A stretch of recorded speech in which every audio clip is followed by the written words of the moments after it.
Hello everyone, good day, it's me again. I'm Sean, and for today's video, magta-tarot reading naman tayo para sa mga Leo. So, nga pala, madaming nagsasabi na, kapag nagta-tarot reading daw ako, dapat daw, ilapag ko na lang yung cards para makita nyo. Pero, I think, mas maganda yung ganitong pamamaraan ng video ko. Kasi, di ba, nakikita nyo ako, nakikita nyo yung reactions ko. Tapos, isa pa, pinapakita ko naman sa screen yung mga nabubunot kong cards. And why not, ganun na lang gawin natin. Napakasaya kaya nun. Gusto ko kasi makakonect sa mga viewers ko as much as possible. So, yun lang naman. Nga pala, itong mga i-tarot reading natin para sa mga Leo is kung ano yung present na energy nila sa buwan ng March ngayong 2024 hanggang April 2024. So, tatanungin natin sa universe kung ano yung mga pwede mangyari sa kanila. Yun lang naman. Without further ado, oh my God, wait lang, pause. Okay, pasensya na kasi nahulog yung mga cards ko and sobrang gulo. Oh my God. So, without further ado, let's ask universe kung ano yung mga present energies ng mga Leo ngayong March hanggang April 2024. So, ito yung mga, yung mga present energies ng mga Leo. Universe, ano yung mga mangyayari or ano yung mga present na energies ng mga Leo ngayong March and up until April 2024. Universe, ano yung mga present energies ng mga Leo? Universe, ano yung mga present ng energies ng mga Leo? Okay, so, una lumabas is ito. The Four of Cups. Universe, ano pa yung mga present na energies na meron kay Leo ngayong March up until April ngayong 2024? Universe, ano po yung mga energy ng mga Leo, present na energies nila. Universe, ano yung mga present na energies nila. Universe, ano yung mga present na energies ng mga okay, so madami lumabas. So, meron din itong 8 of Wands. Meron din lumabas na 6 of Wands, 2 of Wands. So, base pa lang dito sa mga lumabas na card, mga Leo, ang nakikita ko dito is, for some of you, halos karamihan sa inyo, mga Leo na nanonood na tong video na ito, nakafocus talaga kayo sa inyong, career. Sa inyong career. Kung, yung iba sa work, of course, pero, more on nakafocus talaga kayo sa career kung paano kumita ng pera, mga ganun. Kasi ang Wands, stability, ang ibig sabihin ng Wands. And madaming Wands sa inyo. May 8 of Wands, may 6 of Wands, may 2 of Wands. So, ito yung mga yon.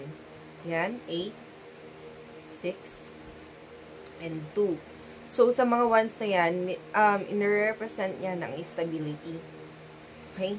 And, paano nga ba natin nakikita ang stability sa isang buhay ng tao? Diba masasabi natin stable ang isang tao kapag meron na itong secured income, source of income, secured na yung, alam mo yung feeling na, secured yung mga gastusin. Kumbaga, kumikita siya ng malaki para sa ma-meet niya yung mga demands niya.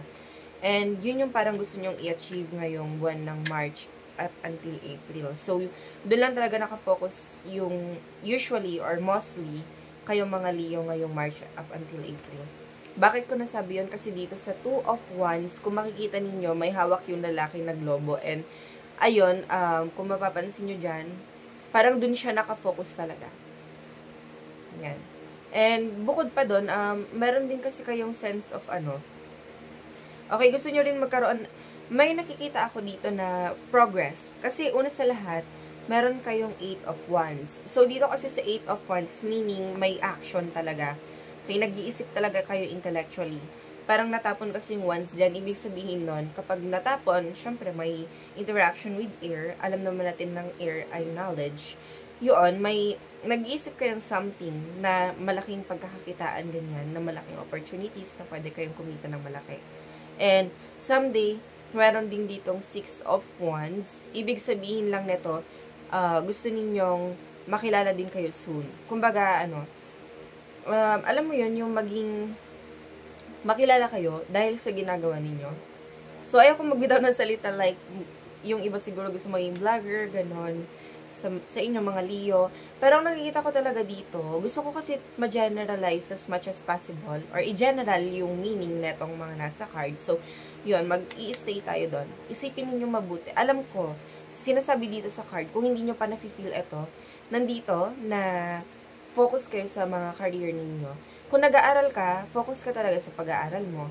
Kaya nag-iisip ka ng paraan kung paano ka makakuha ng mataas na grade, nakafocus ka lang doon, yun yung mga nakikita ko.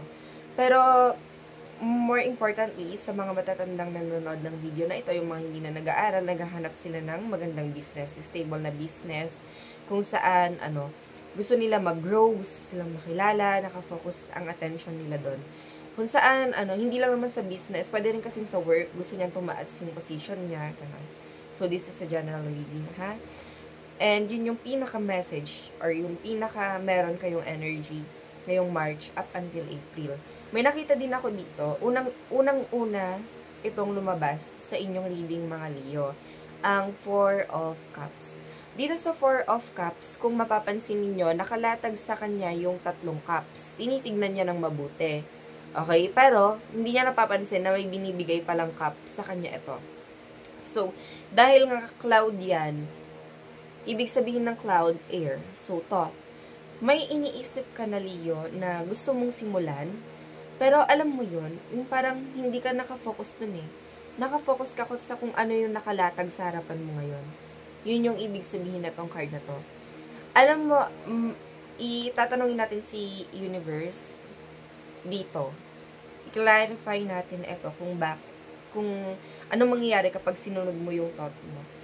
Alam mo yun, for some of you, may maganda na kayong work, may maganda na kayong business, and for some of you naman, yung mga nanonood ng Leo na to, may magandang work or may magandang business, parang kasi alam mo yun, parang iniisip, parang may naiisip kayong gawin na other business, pero hindi nyo siya pinagtutuunan ng pansin, and doon natin tatanungin kung bakit, kung ano mangyayari kapag pinagtuunan nyo siya ng pansin. Makaka-relate din dito yung wala pang work, okay? Or yung wala pang magandang business, wala pang magandang work na Leo. Dito sa reading na to, ang ibig sabihin lang nito is, yung mga Leo na naghahanap ng magandang work at magandang business, huwag kayong tumingin sa mga mali. Okay? Yung mga ginagawa nyo before na hindi naman nagkakaroon ng progress, huwag nyo nang pagtuunan ng pansin yon. Kasi nandito na kung ano yung nasa isip ninyo, yun yung simulan yung gawin. Kasi wala nang ibang pinakamagandang gawin, kundi yung ginagawa mo is dapat nag-enjoy ka. Enjoyable siya. Dapat passionate ka. Alam mo yun yung ginagawa mo, hindi ka napapagod, napaulit-ulit gawin kasi nga nag-enjoy ka. Yun. Yun yung maganda doon. Eh ngayon, tatanungin natin, ika-clarify natin kay Universe kung ano yung mangyayari kapag sinunod nyo yung mga thoughts nyo, mga Leo, na mag-build ng new, ng something new sa inyong life. Universe, ano yung mangyayari kay Leo kapag nag-build siya ng kanyang, kung sinunod niya yung thought niya. Okay? Universe, ano mangyayari kay Leo kapag sinunod niya yung thought niya or intuition niya dito? Okay, so 7 of Swords lumabas. Ano pa mangyayari? Leo? Sorry, Universe. Ano pa mangyayari kay Leo kapag sinunod niya yung kanyang intuition or thoughts? Okay, may mga lumabas. The Lovers. Actually, ito yung mga lumabas. The Lovers and the Hangman. Meron pang mga lumabas. 10 of Pentacles and the Devil. So, sinasabi lang dito mga Leo na merong mga consequences, good and bad, kung sinunod nyo yung inyong to. Okay? Una sa lahat, ang pinakakinikinita ko, nakikita ko talaga, is kapag sinunod nyo yung thought, yung intuition ninyo na may gawin kayong something na iba, na hindi nyo alam kung lalago ba, or kung malulugi ba kayo, lalago ba kayo. Sa mga nag-aaral naman kung effective ba yung way nyo, ganon. I-generalize ko na lang ha, hindi ko na lang pagtutuunan ng pansin yung mga walang work, yung may work na, yung may business na, ganyan. Anything sa inyo, mga Leo, okay? I-general ko yung message. Kapag sinunod ninyo yung intuition ninyo, yung thought ninyo, alam mo yun yung feeling na may ginagawa ka ngayon pero hindi ka satisfied. And may sinasabi yung utak mo at yung emosyon mo na kailangan mong gawin. And ngayon, hindi mo sure kung magiging ano ba yun, kung magiging successful ba. At ito yung mga magiging sagot kapag ginawa or sinunod mo yung thought mo na yun. Okay? Pwede to ma-apply sa mga single na Leo kung naghahanap kayo ng alam mo yun, kasi may mga bata din tayong viewers. So, pwede rin ma-apply sa kanila to. Okay? Kung pinursu mo ba yung lalaking yon or yung babaeng yon, ano ba yung mangyayari sa eto? Maganda yung reading na to. Una sa lahat, okay, yung mga yung mga may work, pwede nyo itong i-apply sa work, sa walang work, sa may business na malaguman or hindi, sa gumagawa ng bago niyang technique sa pag-aaral, tapos sa mga single, pwede siya ma-apply. Una sa lahat, 7 of Swords, maganda yung kakalabasan kapag sinunod mo yung intuition mo. Alam mo kung bakit? Kung makikita nyo siya dito, diba? Para siyang nagnakaw. Pero itong card kasi na to, para sa akin, dalawa yung ibig sabihin na to. Pwede siyang good and bad. Pero kung pag-uusapan kasi natin yung intuition mo, mas makakagain ka ng madami kapag sinunod mo siya. Kasi tignan mo siya, ang dami niyang hawak na swords. May naiwan nga lang siyang 2. Pero nakagain siya ng swords and tinakbo niya. So, ibig sabihin, nakagain siya ng malaki. Okay? Basta madami siyang nagain. Okay? Kumbaga, parang 7.5 out of 10. Ganun yung nagain niya. So, ibig sabihin, mag-benefit talaga kayo pag sinunod ninyo yung intuition nyo, yung pakiramdam nyo na may gawing iba. Yun yun. Pangalawa, the Lovers. So, eto naman, alam mo yun, napaka-simple ng ibig sabihin na to. By the word, the Lovers, diba, love, ang pinakamalakas na energy sa buong universe. So, kapag sinunod mo yung intuition mo, very passionate ka sa mangyayari, very restless, kumbaga, parang hindi mo iniisip yung hirap at yung pagod, basta yung pagmamahal lang, very magiging masaya ka. Ano bang binibigay ng love sa atin? Di ba masaya tayo kahit napapagod tayo, kahit nagsasacrifice tayo, masaya pa rin tayo. Yun ang binibigay ng love. Yun yung makukuha nyo pag sinunod nyo yung intuition nyo. Para naman sa mga single dyan, makukuha nyo siya pag sinunod nyo yung intuition nyo, kung ano man yung gusto nyo gawin sa kanya. Okay? Yun lang yun. Para naman sa may mga business, kung sinunod yung intuition ninyo, or kaya sa may mga work, kung sinunod yung intuition nyo, maganda yung kakalabasan, surely. Kasi, merong very flowy na energy of love. Yun yung nakikita ko dito, mga Leo. The Hanged Man. So, dito kasi nakikita ko, akala ninyo walang patutunguhan yung kung susundin nyo yung intuition ninyo or yung emotion ninyo, pakiramdam ninyo. Pero, where in fact, kung titignan mo kasi siya, diba, akala niya, alam mo yun, yung parang feeling na, yung situation niya, nakatali siya, pababa, upside down. Pero, merong something sa ulo niya, which is, parang enlightened siya.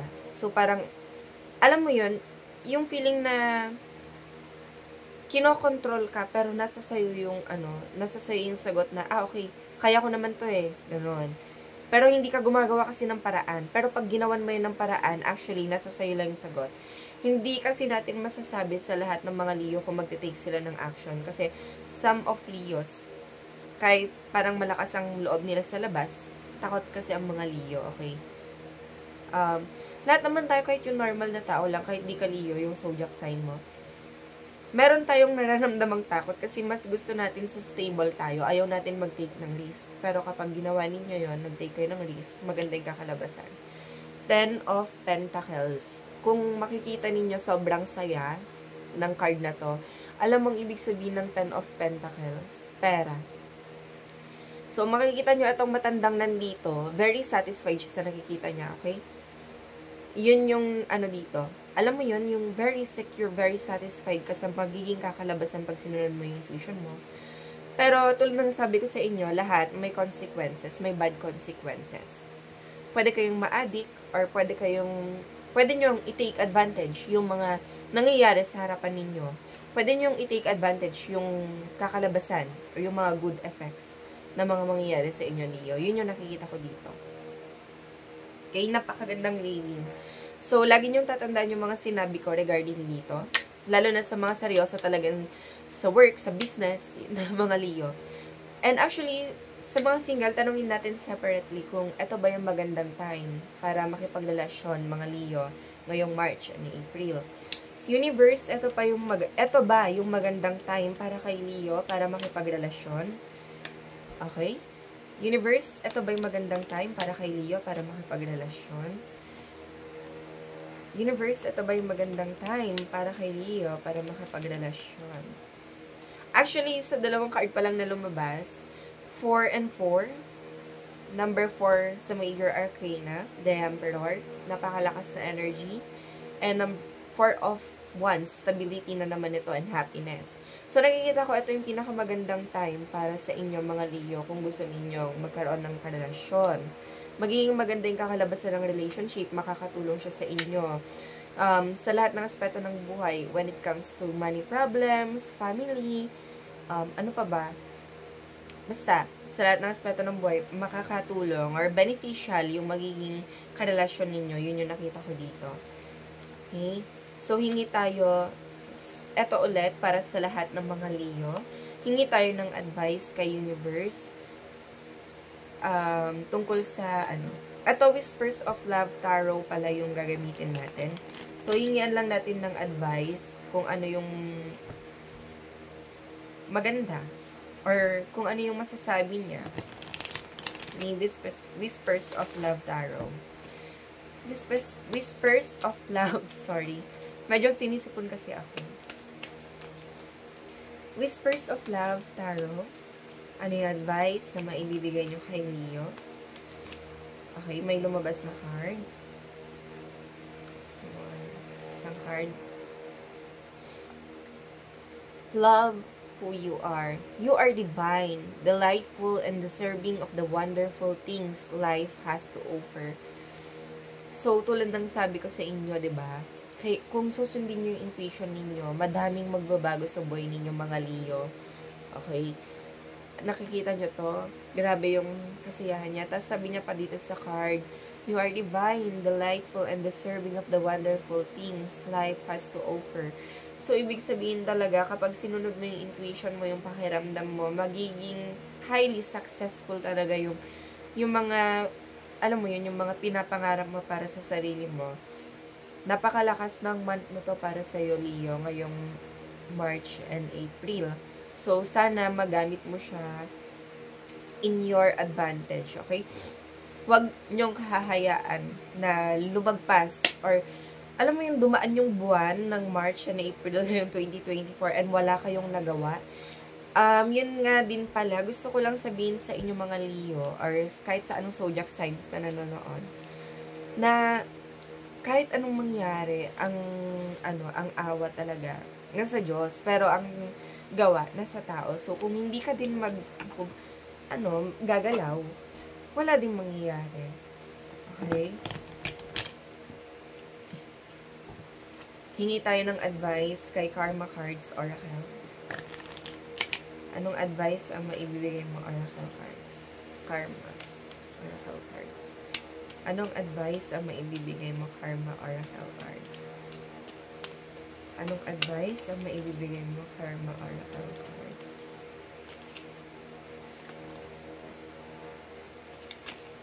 Okay. So, kung mapapansin nyo kasi, eto, merong lumabas, Pisces, signs, tsaka third house. Okay? Sa third house kasi, ang alam ko talaga pag third house, communication. Your ideas, spiritually to ultimate experience, short-term, thinking and trips, trusting your psychic knowledge of. Okay. Who or what is around you. So, dito, kung mapapansin mo sa third house, your ideas, short-term, thinking and trips, who or what is around you, sabi niya. By making the right connections, the idea in questions, get your ideas going. So, ito yung mga kailangan nyong marinig. Okay, mga Leo. Your ideas. Sign. short-term thinking and trips. So, kailangan mo talaga maging realistic. Kung ano yung ideas mo, dapat realistically, achievable.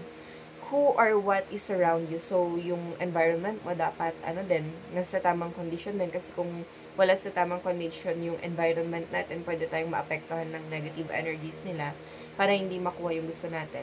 By making the right connection. So, kailangan talaga natin ng tao, ibang tao, para makatulong sa atin, para mag-grow. The idea in a question. So, di ba may mga katanungan kayo sa sarili ninyo? Ano ba yung idea nun? Kumbaga, bakit ko tinatanong tong sarili ko kung malaki ba yung kikitain ko? Dahil kailangan ko. Parang mga ganun ba? Dapat makuha mo yung idea kung bakit mo pinaghihirapan yung isang bagay. Get your ideas going. So, alam mo yun, instead na pigilan mo yung pag-iisip mo, Leo, ng kung ano-ano, ilista mo siya and tignan mo kung makakatulong ba yun sa'yo. Kung ano ba talaga yung sinasabi ng intuition mo, ng pakiramdam mo, okay? Spiritually to ultimately experience. So, feeling ko maganda talaga yung kakalabasan kung gagawin mo yung tama at kung gagawin mo yung kung anong narapat. Yung pakiramdam mo talaga. Trusting your psychic knowledge. O, diba? Sabi ko sa'yo, trusting your psychic knowledge. Psychic kasi, ibig sabihin yan, yung parang, alam mo yun, yung parang di natin nakikita. Psychic nga, diba? And, intuition, kasali siya sa psychic knowledge natin. Alam mo yun yung parang feeling na kailangan mong gawin to kahit anong mangyari, kailangan mong tapusin to. Yun yung tinatawag nilang psychic knowledge. Resulting from the indecision or of about. So, ayun, kapag ang isa pa dito is kung hindi kayo bumalaw, mga Leo, kung ano yung buhay nyo ngayon, yun na yun. Okay? Wala na. Walang magbabago naman. Your dreams, your idealization of, be a part of something overwhelming.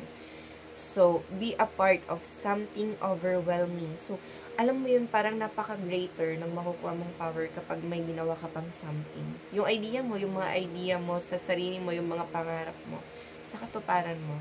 Okay? Ano pa man yan. So, yun lang yung nakita ko dito sa reading na ito. Napakagandang reading ng Tanay niyo. Nga pala, kung hindi pa kayo nakasubscribe sa channel ko, please leave a subscribe. Leave a thumbs up and mag-subscribe na rin kayo down below para ma-update kayo sa mga future videos ko.